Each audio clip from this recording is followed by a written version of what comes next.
IdrA vs MVP, two top 10 of all time players and two top 5 of all time Wings of Liberty players face off in the GSL, the most important and impactful tournament of all time. There he is, the Kraken, wearing the glasses before he started lifting within control. This was definitively the Korea IdrA. This was the IdrA that had left the States when he was 18 and had still yet to return to the States to anything but a tournament. And he's all in, he's committed. He had been in the B team houses in Brood War for a long time, and whenever StarCraft 2 came out, he was really able to shine as not just like, there's the best foreigner that can maybe beat the Koreans every once in a while, take a game off him in a best of 3 like when he took that game off Stork, but a guy that can win titles. King, all the way going back to the king of the beta in Wings of Liberty. IPL, NASL, MLG, IdrA would go on to win all of these things and go from a guy who was like, oh yeah, he's the best white guy, to a true terror and someone who could compete with the Koreans. And in general, in StarCraft 2, we saw the foreigners able to compete with the Koreans much more closely. Now obviously the Koreans are still the Koreans, they're still god tier, they're still, you know, definitively the best, but the gap was not so big, and IdrA was on the cutting edge of making that so at the beginning of the game. And this is a scenario in which IdrA is heavily in trouble, because this is a spot that every Zerg has nightmares about. He's playing on Steppes of War. This claustrophobic joke of a map is basically impossible to win on in this matchup. You spawn in on top of each other.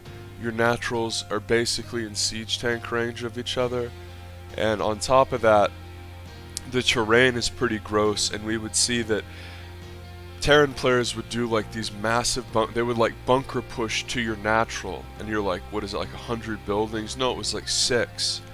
They would make bunkers in the middle of the map, and then at the base of your natural where we see that overlord, and we see a drone blocking here for the 2 racks. And we saw in the last series, IdrA against Showa, he made a spine there. Like, Terrans would try to bunker there. And MVP is going to try to get the double bunker block. IdrA trying to block with the drones, desperately does not want to let that bunker block get up and be walled in.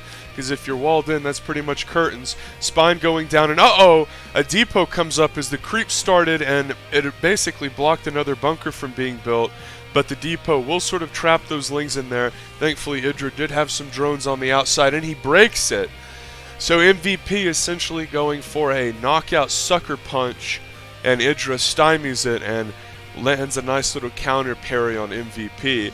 As if you don't know, as hard as this game was for Zerg and all the other elements that we've been speaking about, how small the maps were, the Overlord being smaller, the Queen being slower, etc., the stuff I touch on in all these vids, because it's so relevant. Because if you're a Legacy of the Void player now, his MVP is going to be caught a little bit off guard here, so he didn't expect IdrA just to send his lings across the map. That's one of those things where like both you and your opponent are very good and will sort of like do the right thing and play correctly, so you sort of make assumptions. And MVP sort of assumed like, well, he's just going to, he thinks I'm going to be sitting behind my wall, so I'm going to range down a bit, and IdrA like got a little bit of an edge there. As in this era, disrupting pushes and picking off units in the early mid-game windup was more important than it is now, because if you didn't have any time to prepare, like on Steppes of War here, it was this scenario in which if the push hit you with 12 Marines as opposed to 18, it was going to be the difference between whether or not you held. And we saw that perfectly exemplified last game whenever IdrA held that first push but didn't crush it, and the follow-up made it where he just didn't have enough to hold. And so much of this era for Zerg, especially Mutiling Baneling, was they were sitting there trying to defend, and it was like, oh, I just don't have quite enough to hold. I'm right there, but I just barely can't hold. Just right there. So that's when the maps got a little bit bigger, the Queen got a little better, and the Overlord got a little better.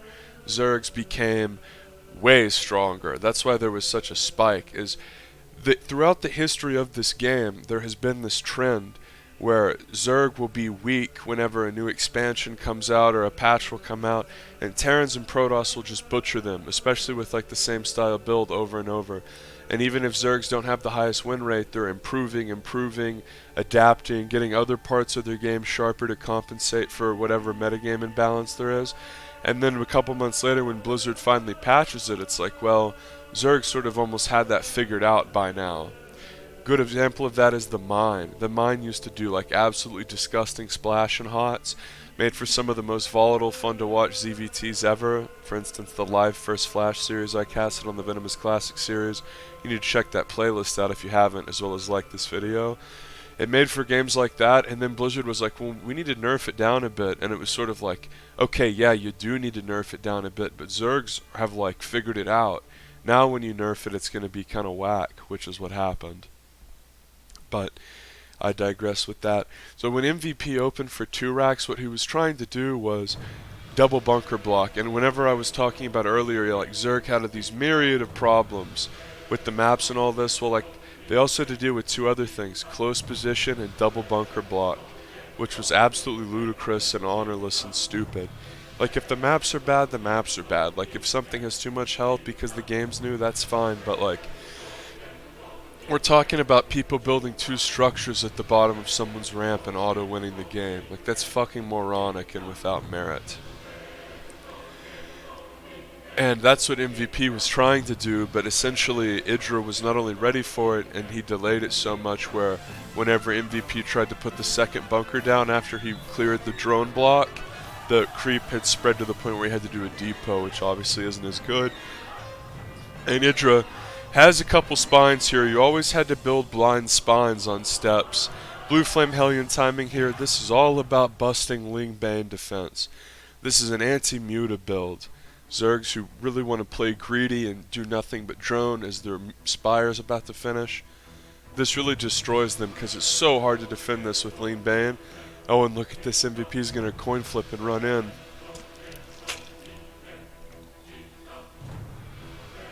And he just scouts a little. He thinks like, well, I didn't see a spire, so there's something interesting to note there. And that's that pushes like that you would see a lot more because Blue Flame Hellions used to do double the amount of damage to light units as they do now. So you could use Blue Flame Hellions in early game pushes like that and pressure the Zerg. Remember, Zerg was way more flimsy. I say it every game, but it literally is the backbone of the meta. The Queen was way worse.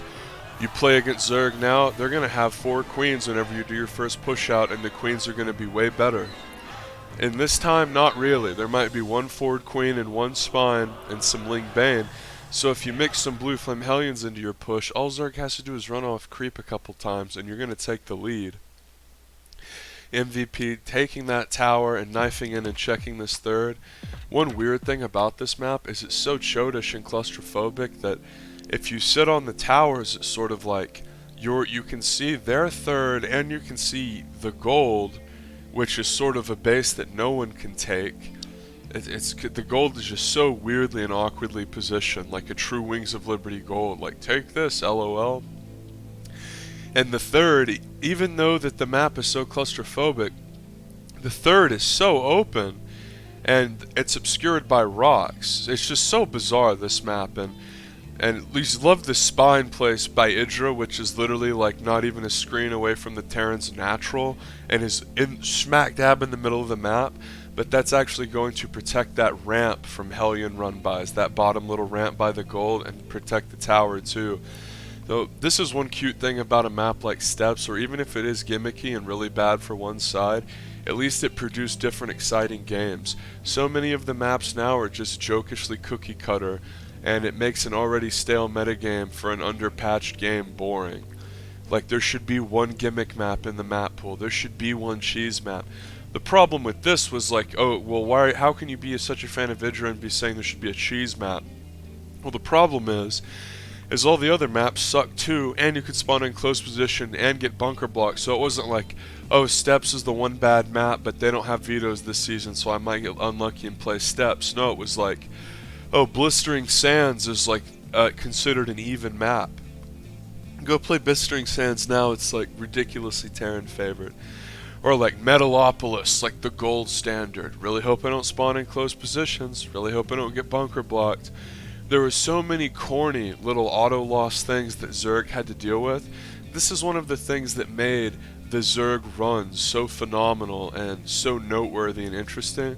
People are so cynical about Zerg champions now. Well, Zerg is infinitely more steady and easy to play than it was in this era. You had to play perfect and guess and get lucky in a lot of instances to win in this era. Zerg now, you look at a guy like Rogue, this sounds sort of pedantic, but like as long as he doesn't make mistakes, like he's not gonna lose. Like there were plenty of games where IdrA didn't make mistakes, he just guessed wrong, or he spawned in close positions, and that happened to a lot of Zergs in Wings of Liberty. And MVP here is gearing up for a mid-game focus push. By the way, this is like the exact composition we would see whenever people would do that bunker push. But IdrA has so many tumors out here, that little bunker play is not going to be able to be executed. He's also up about 40 supply. He's macroed perfectly, holding the initial nonsense, squeaking out an edge after that, and then playing around to spines and defense and taking minimal damage. I think IdrA was relieved whenever MVP ran in with those Blue Flame Hellions because it meant the push was over. Because there's always that moment in Steps of War where it's like, well, this is like so tenuous, and it's like I can't really, there is no defender's advantage. IdrA desperately trying to look for tanks to snipe. Whenever you played against Marine tank styles back in the day, it was all about running around and knifing around with your mutas and picking off tanks. And then when you finally engage, you would want them to have 3 or less tanks so your Ling Bane could connect. If the Terran has 6+ siege tanks, your Ling Bane is going to get ripped to shreds. And here we go, Ling Bane going to come forward, and IdrA just wants to sort of clean and thin out the army because there is enough MVP here with all of the tank, turret, bunker, all the intelligent macro backbone he had where IdrA can't break him. If he was playing someone like Marine King there, maybe he has 20 extra Marines, but not the bunker and not those extra couple tanks, not the turrets. What is making it so difficult for IdrA to run in is those 2 tanks on the high ground by a turret. And MVP even left Marines there too. And this is the sort of thing that you always have to consider, is that if it's always the Zerg's job to be sniping that tank count down, then being able to put tanks in an insanely obnoxious high ground where you can really only kill them with mutas. Of course you want to build a turret right there, but a lot of people didn't really abuse the maps properly, and IdrA really wants to, he doesn't want to split map Steps of War, and here we go. He screams in with Mutaling Baneling, and really wants to get the Banes onto the bio there as he magic boxes the Thor and starts to snipe down the Marines, and look how many mutas he has, almost a whole page of mutas.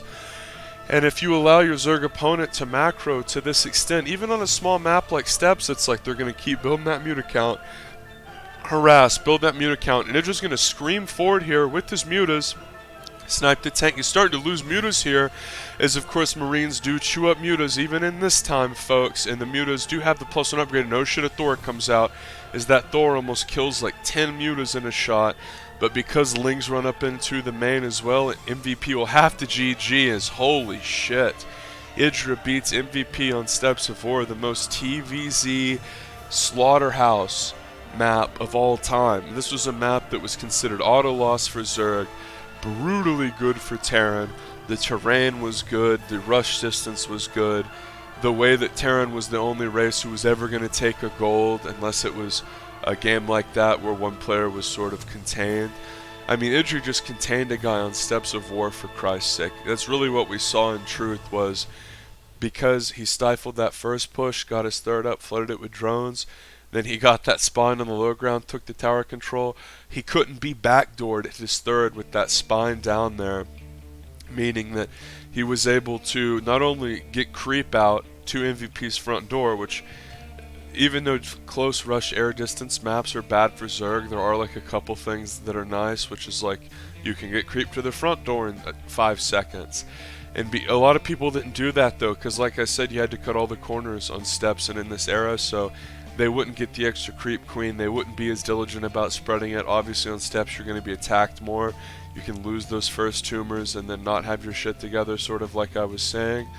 And one thing that IdrA always did was he always opened with multiple spines on Steps, which is so smart, because like we saw against Choya, whenever he would get into the mid or late game, whenever he wanted to deal a killing blow, he would straight up do a creep highway and move the spines. Or not even need to do a creep highway, but just freaking move the spines and plant them. It was that short of a rush distance map where it was literally part of your strategy. Like, I gotta make multiple spine crawlers pre-35 drones, and I'm going to plan on using them aggressively earlier. This is how much of a joke this map was and how interesting this era was. But this was a complete butcher's den for Zerg. This was the map that if you were Terran, it's like, alright, Steps of War, you're like doing that hand-rubbing meme. The black one, not the Jewish one. I don't know who it is, it's like the rapper, but I don't know the guy's name. I'm not going to embarrass myself by you know what I'm talking about, where he's like licking his lips and rubbing his hands. Like, you were gearing up for that if you were going to play Steps of War against Zerg. But this was such an interesting game because this was the match where IdrA, everyone thought like, oh, he's dead. He lost blistering, no way he survived Steps. MVP was the top rated player on Korean ladder at this time. He was quickly growing into his own to become the most feared competitor there was, and the top of the top as far as the S-class Koreans go, and of course in the world. It was sort of like they kept saying in this match, he's the highest rated player in the world, and it's like, oh yeah, well you mean the Korean ladder, which is the world, because like obviously that's the best ladder. And one other thing I want to sign off with is that Rhett and IdrA were able to come to the conclusion that this is how you're going to have to play Steps. And it's look at this great micro here, by the way, to like trap the Hellions and not just take a bunch of pot shots. They actually devised like a hatch first build where they would skip an Overlord most people would get, like the third Overlord they would delay it. And IdrA did that build in this game. He went hatch first, where almost always you would see Zerg's favorite Speedling or even like an early pool on this because they know they're going to get bunker rushed.